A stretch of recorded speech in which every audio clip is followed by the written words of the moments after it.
that I think preventing fraud in government should be completely nonpartisan. It's not a Democrat issue or a Republican issue, yet almost the entirety of the Republican dais is filled with people sitting here listening to the entire hearing, and literally the entire Democrat dais is empty. I think that's, quite frankly, a disgrace. I think it's a disgrace to the people who pay taxes to know that there's an entire party that does not care whether taxpayer money is burnt. I think it's absolutely, completely outrageous. Mr. Shirley, I'll start with you. The previous Controller General of the GAO had been in office since 2011. What were you doing in 2011? Playing football and basketball. And what grade were you in? At that time, I was 9 years old. So. 9? Gotcha. Yeah. So you were 9 years old, and this person served for 15 years in government. We have this idea that maybe we double down on that process that failed for 15 years, that somehow we'd be better off, and yet you went in at your risk and exposed fraud. I'm going to take a different angle. How does it make you feel as somebody who's 25 years old to know that your generation is going to pay the bill for everything that's happened right now? We have $40 trillion in debt. Yeah. And yet your generation is going to pay the price. Yeah, I think that's the sad thing is my generation's the one who's affected the most from this fraud and from the national debt. It's extremely hard for anyone my age to buy a home, even just to be able to accumulate the money to have a down payment inside your bank account. It's very, very hard. And so when you see a fraudster who literally opens up a Leering Center and they receive $1.9 million, and that was going on for years, and no one ever did anything. We had all this oversight. We had everyone knew about the fraud, but everyone was too afraid to talk about the fraud because of what would happen to them. And what do you mean what would happen to them? Is it impolite to say that somebody's defrauding the government because there's of some certain race or gender or national origin? Is that somehow racist to say you should not steal money from the federal government? It's not racist, but politically it can be seen as racist. They may label you as Islamophobic or a racist, quite frankly. Well, I think profiles encouraged wouldn't be something that would be written about the current members of the Democrat Party, for sure. And because, again, you think you would agree that they're just afraid of being labeled that way, and that fear drives them away from even attending a hearing like today?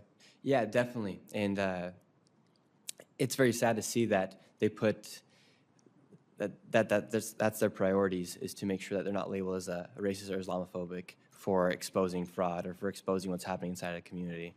Quite frankly, they use the Somali population to commit the fraud.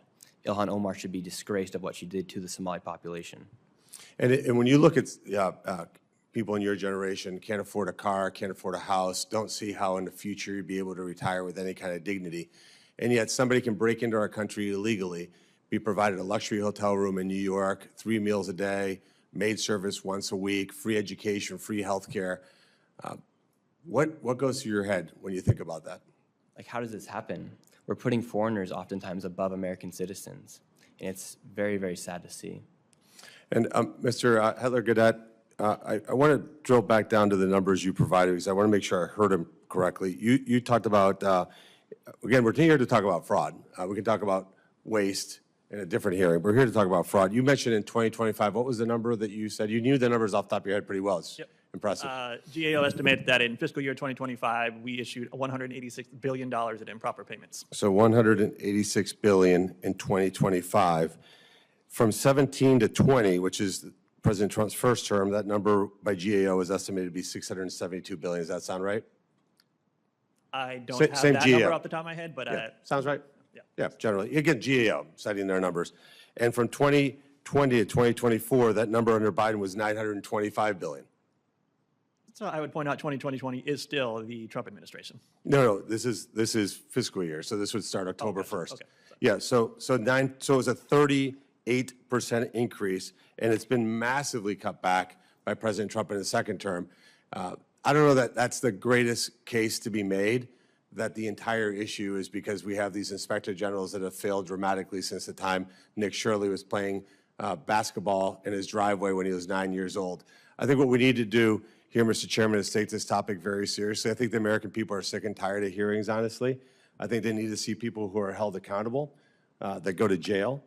And until we do that, I don't know that we have the confidence of people. I feel badly for next generation, honestly.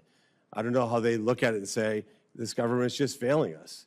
And the sense of disenfranchisement with the American government. I mean, I just can't wrap my head around the fact that Democrats care so little about this topic that they don't even show up. They didn't show up at your session either, Senator Johnson, when we talked about this exact topic in your committee. And ultimately, if your elected leaders don't give a crap about how government spends money, it's an indictment on that. And even worse, the media just won't even talk about it. There will be more stories on CNN tonight about the reflecting pond being empty than the fact that you had a hearing today about trillions of dollars of fraud. And that is the problem. The media is complicit. The Democrats are complicit because that's ultimately, you have to think, what keeps them in power.